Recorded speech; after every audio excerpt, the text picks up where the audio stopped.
मैं अक्सर ये सोचता हूं कि जब किसी से मिलूं तो अभिवादन कैसे करना चाहिए। हे बोलूं, हाय बोलूं, नमस्ते करूं या क्या। कोरोना काल में तो नमस्ते कहने की भारतीय आदत प्रबल हुई थी, पर हम भारतीय बहुत देर तक पूरे भारतीय रह ही कहां पाते हैं। चलो, ये एक पूरा ही अलग सब्जेक्ट हो जाएगा कि कैसे एक जीवित सभ्यता को खुद पर शर्माने की साइकोलॉजिकल ट्रेनिंग दी गई है। इस पर फिर कभी एक डिटेल वीडियो बनाएंगे।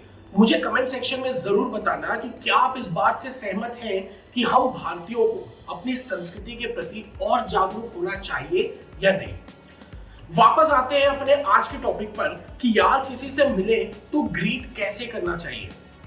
यह सवाल मुझे इतिहास में ना काफी पीछे ले गया, क्योंकि हम आप जो भी as a collective societal belief की तरह परफॉर्म कर रहे हैं वो एक दो जनरेशन की बात नहीं है। हमारी ये बिलीफ, ये हैबिट जनरेशन से प्रैक्टिस की जा रही है। एंशिएंट रोम एंड ग्रीस में जब लोग मिलते थे तो हैंडशेक का चलन था as a symbol of trust, जिसमें कहीं थोड़ा बहुत ये भी था कि दोनों का हाथ खाली है, कोई हथियार नहीं है, तो ये मीटिंग सेफ है।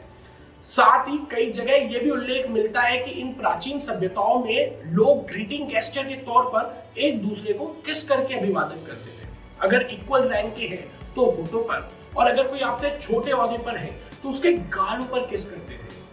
और वर्बल गेस्चर में एक व्यक्ति के लिए साल्वे कहते थे and salve to several. Modern time Europe में यूज वाला हाय का गेस्चर हे से निकला है। HAY is an abbreviation of how are you. अब थोड़ा घर लौटते हैं अपनी भारतीय सभ्यता की तरफ। नमस्कार, नमस्ते और साथ में पैर छूना। नमस्कार एक संस्कृत शब्द है जिसका मतलब हुआ नम, यानी टू बो, झुकना।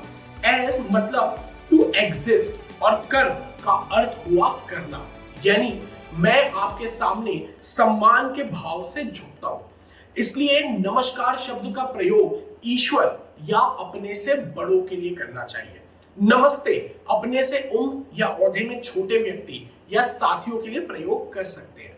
और अब आते हैं पैर छूने वाली भारतीय आदत पर, जिसे दुर्भाग्यवश चाटुकारिता के ज्यादा प्रयोग किया जाता है। पर हो सकता है ये वीडियो पूरा देखने के बाद आप ये सेलेक्ट करें कि किसका पैर छूना है और किसका नहीं। क्योंकि जब आप किसी के सामने हाथ जोड़कर नमस्ते या नमस्कार कहते हैं तो अपनी बॉडी एनर्जी को सेटल करते हुए, शांत करते हुए उसे ग्रीट करते हैं, पर बॉडी टच से एनर्जी शेयर नहीं करते हैं। पैर छूते वक्त आप उसके पैरों से निकलने वाली एनर्जी को अपने हाथों से ग्रहण करते हैं। इसलिए छोटे बच्चों के पैर को सर पर लगाया जाता है, क्योंकि वो एक प्योर एनर्जी है। इसलिए संत महात्माओं की चरण रज को माथे पर लगाया जाता है। तो भाई, पहली बात तो ये, बी स्पेसिफिक अबाउट किसका पैर छूना चाहिए, because you would be sharing energy with that person. अब पैर छूते वक्त पूरा झुकिए, सामने वाले के तलवे तक पहुंचिए, घुटना या घंटा मत पकड़िए। सो ट्रस्ट मी, दुनिया की किसी भी सभ्यता में अभिवादन के जो तौर तरीके हैं उनमें हमेशा नमस्कार सबसे वैज्ञानिक और साइंटिफिक है, और आते जाते वक्त आप दोनों समय से इस्तेमाल कर सकते हैं। सो मिलते हैं अगले वीडियो के साथ, and make rest of life best of life. नमस्कार।